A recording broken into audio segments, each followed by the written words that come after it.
Chapter 6. A Plan of Campaign. A veil might with profit be drawn over the events of the next half hour.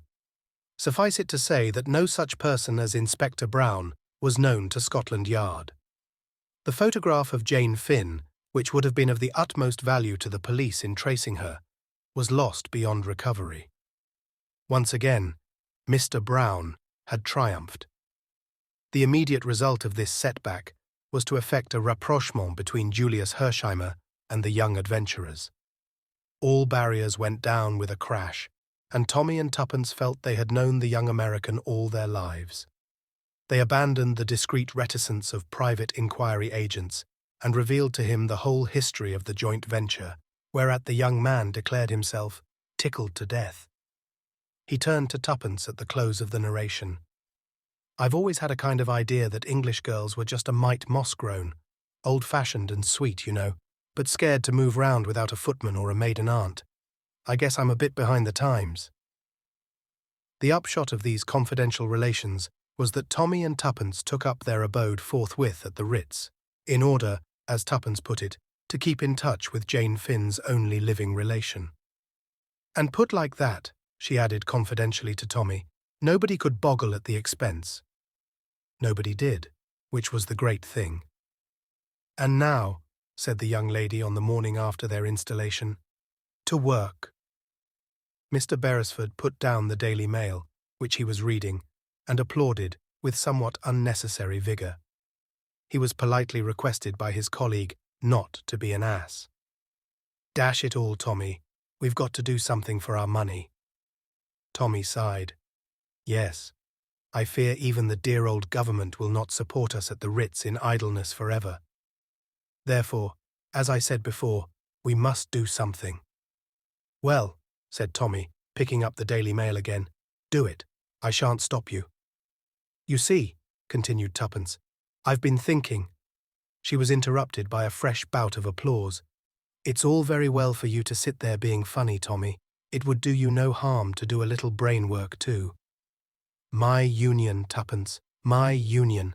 It does not permit me to work before 11 a.m. Tommy, do you want something thrown at you?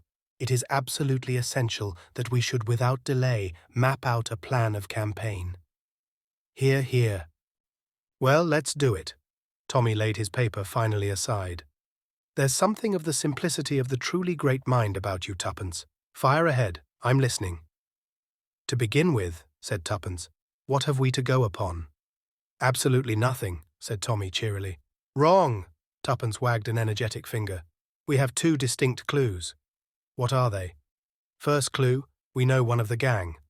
Whittington." "Yes, I'd recognize him anywhere." Said Tommy doubtfully. "I don't call that much of a clue. You don't know where to look for him, and it's about 1,000 to 1 against your running against him by accident." "I'm not so sure about that," replied Tuppence thoughtfully. "I've often noticed that once coincidences start happening, they go on happening in the most extraordinary way. I dare say it's some natural law that we haven't found out. Still, as you say, we can't rely on that. But there are places in London where simply everyone is bound to turn up sooner or later. Piccadilly Circus, for instance. One of my ideas was to take up my stand there every day with a tray of flags." "What about meals?" inquired the practical Tommy. "How like a man! What does mere food matter?" "That's all very well. You've just had a thundering good breakfast. No one's got a better appetite than you have, Tuppence, and by tea-time you'd be eating the flags, pins and all. But honestly, I don't think much of the idea. Whittington mayn't be in London at all." "That's true. Anyway, I think clue number 2 is more promising." "Let's hear it." "It's nothing much. Only a Christian name. Rita. Whittington mentioned it that day." "Are you proposing a third advertisement? Wanted female crook, answering to the name of Rita?" "I am not. I propose to reason in a logical manner. That man, Danvers, was shadowed on the way over, wasn't he? And it's more likely to have been a woman than a man." "I don't see that at all." "I am absolutely certain that it would be a woman, and a good-looking one," replied Tuppence calmly. "On these technical points I bow to your decision," murmured Mr. Beresford. Now, obviously, this woman, whoever she was saved. How do you make that out? If she wasn't, how would they have known Jane Finn had got the papers? Correct. Proceed, O Sherlock. Now there's just a chance, I admit it's only a chance, that this woman may have been Rita. And if so? If so, we've got to hunt through the survivors of the Lusitania till we find her. Then the first thing is to get a list of the survivors. I've got it. I wrote a long list of things I wanted to know and sent it to Mr. Carter. I got his reply this morning, and among other things, it encloses the official statement of those saved from the Lusitania. How's that for clever little tuppence? Full marks for industry, 0 for modesty. But the great point is there a Rita on the list? That's just what I don't know, confessed Tuppence. Don't know? Yes. Look here. Together they bent over the list. You see, very few Christian names are given. They're nearly all Mrs. or Miss. Tommy nodded. That complicates matters, he murmured thoughtfully. Tuppence gave her characteristic terrier shake. Well, we've just got to get down to it, that's all. We'll start with the London area. Just note down the addresses of any of the females who live in London or roundabout, while I put on my hat. 5 minutes later, the young couple emerged into Piccadilly, and a few seconds later, a taxi was bearing them to the Laurels, Glendower Road, N7, the residence of Mrs. Edgar Keith, whose name figured first in a list of 7 reposing in Tommy's pocketbook. The Laurels was a dilapidated house, standing back from the road with a few grimy bushes to support the fiction of a front garden. Tommy paid off the taxi and accompanied Tuppence to the front doorbell. As she was about to ring it, he arrested her hand. What are you going to say? What am I going to say? Why, I shall say, oh dear, I don't know. It's very awkward. I thought as much, said Tommy with satisfaction. How like a woman. No foresight. Now just stand aside and see how easily the mere male deals with the situation. He pressed the bell. Tuppence withdrew to a suitable spot. A slatternly-looking servant, with an extremely dirty face and a pair of eyes that did not match, answered the door. Tommy had produced a notebook and pencil. Good morning, he said briskly and cheerfully. From the Hampstead Borough Council, the new voting register. Mrs. Edgar Keith lives here, does she not? Yes, said the servant. Christian name? Asked Tommy, his pencil poised. Mrs.'s? Eleanor Jane? Eleanor, spelt Tommy. Any sons or daughters over 21? Now. Thank you. Tommy closed the notebook with a brisk snap. Good morning. The servant volunteered her first remark. I thought perhaps as you'd come about the gas, she observed cryptically, and shut the door. Tommy rejoined his accomplice. You see, Tuppence, he observed, child's play to the masculine mind. I don't mind admitting that for once you've scored handsomely. I should never have thought of that. Good wheeze, wasn't it? And we can repeat it ad lib. Lunchtime found the young couple attacking a steak and chips in an obscure hostelry with avidity. They had collected a Gladys Mary and a Marjorie, been baffled by one change of address, and had been forced to listen to a long lecture on universal suffrage from a vivacious American lady whose Christian name had proved to be Sadie. Ah, said Tommy, imbibing a long draught of beer. I feel better. Where's the next drawer? The notebook lay on the table between them. Tuppence picked it up. Mrs. Vandermeyer, she read. 20 South Audley Mansions. Miss Wheeler, 43 Clappington Road, Battersea.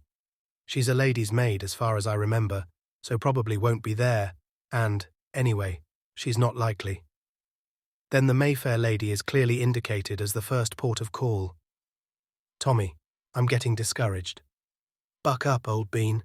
We always knew it was an outside chance, and anyway, we're only starting. If we draw a blank in London, there's a fine tour of England, Ireland and Scotland before us. True, said Tuppence, her flagging spirits reviving, and all expenses paid. But oh, Tommy, I do like things to happen quickly. So far, adventure has succeeded adventure, but this morning has been dull as dull. You must stifle this longing for vulgar sensation, Tuppence. Remember that if Mr. Brown is all he is reported to be, it's a wonder that he has not ere now done us to death. That's a good sentence, quite a literary flavour about it. You're really more conceited than I am, with less excuse. Ahem, but it certainly is queer that Mr. Brown has not yet wreaked vengeance upon us. You see, I can do it too. We pass on our way, unscathed. Perhaps he doesn't think us worth bothering about, suggested the young man simply. Tuppence received the remark with great disfavour. How horrid you are, Tommy. Just as though we didn't count. Sorry, Tuppence. What I meant was that we work like moles in the dark, and that he has no suspicion of our nefarious schemes. Ha ha. Ha ha, echoed Tuppence approvingly as she rose. South Audley Mansions was an imposing-looking block of flats just off Park Lane. Number 20 was on the second floor. Tommy had by this time the glibness born of practice. He rattled off the formula to the elderly woman, looking more like a housekeeper than a servant, who opened the door to him. Christian name? Margaret. Tommy spelt it, but the other interrupted him. No, G-U-A. Oh, Marguerite. French way, I see. He paused, then plunged boldly. We had her down as Rita Vandermeyer, but I suppose that's incorrect. She's mostly called that, sir, but Marguerite's her name. Thank you. That's all. Good morning. Hardly able to contain his excitement, Tommy hurried down the stairs. Tuppence was waiting at the angle of the turn. You heard? Yes. Oh, Tommy. Tommy squeezed her arm sympathetically. I know, old thing. I feel the same. It's so lovely to think of things, and then for them really to happen, cried Tuppence enthusiastically. Her hand was still in Tommy's. They had reached the entrance hall. There were footsteps on the stairs above them, and voices. Suddenly, to Tommy's complete surprise, Tuppence dragged him into the little space by the side of the lift, where the shadow was deepest.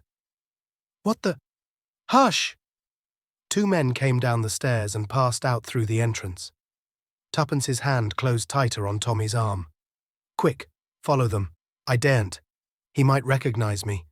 I don't know who the other man is, but the bigger of the two was Whittington.